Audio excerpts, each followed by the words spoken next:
So the prison level is essentially as much ballsack as any of the previous ones, but at least it doesn't have a time limit. The only limit you have here is your money. Literally. You can explore, you can do whatever you want. You can go in a corner and crank your dick, if you are so inclined. Does that make this level more enjoyable? No, it actually doesn't. It makes this level awful, because it takes it fucking forever to get through. It's essentially a giant labyrinth. Very heavily armed labyrinth. With a slightly annoying quirk.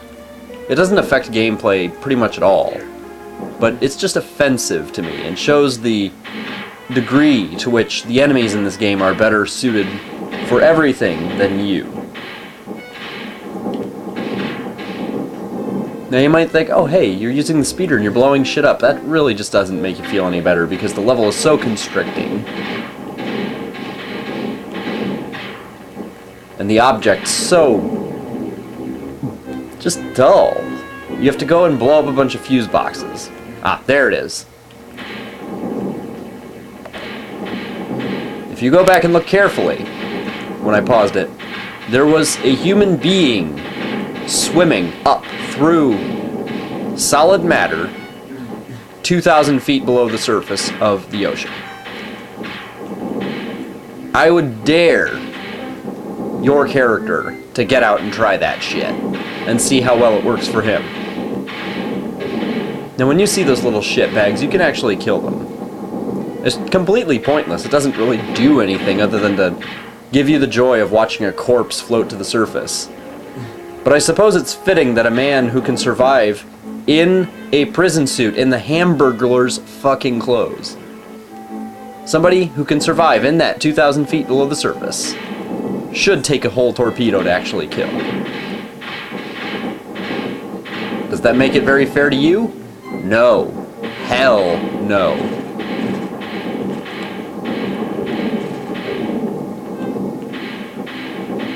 Of course, being in the speeder, you were just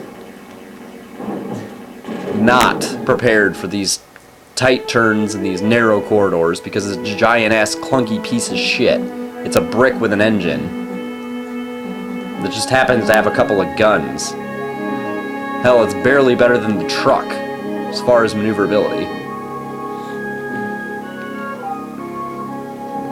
So get ready to buy a few stingers. Get ready to buy even maybe a speeder, like I had to. Because this level is full of bullshit just waiting to hurt you. Like this. It's really not that hard to get through, but because I fucked it up at the beginning, it became hard. At the beginning, you just kind of sit there like an idiot and let all that ballistic missile shit pass by you. And you're done.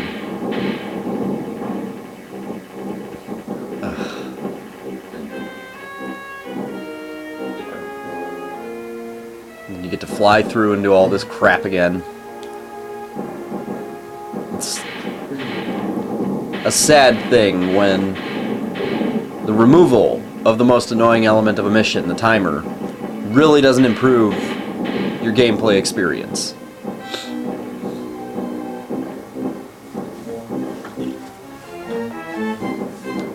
So what you're seeing here is essentially what you're going to do the entire level. You're going to fly around and look for those fuse boxes. There's nothing fancy about it. And the general tight layout of the level makes combat a chore, and it's full of moments where you're just going to take damage. Now, if you want to be Scrooge, which I recommend both in this game and in life, you can go back to the beacon, but dear God, that takes forever.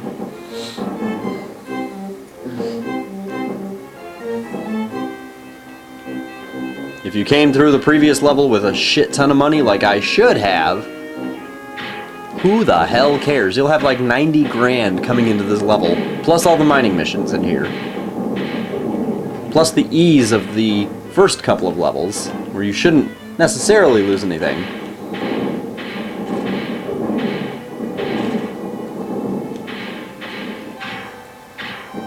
here at this point, I just should have left.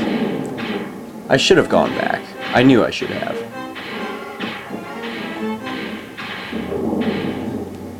But I left a little too late.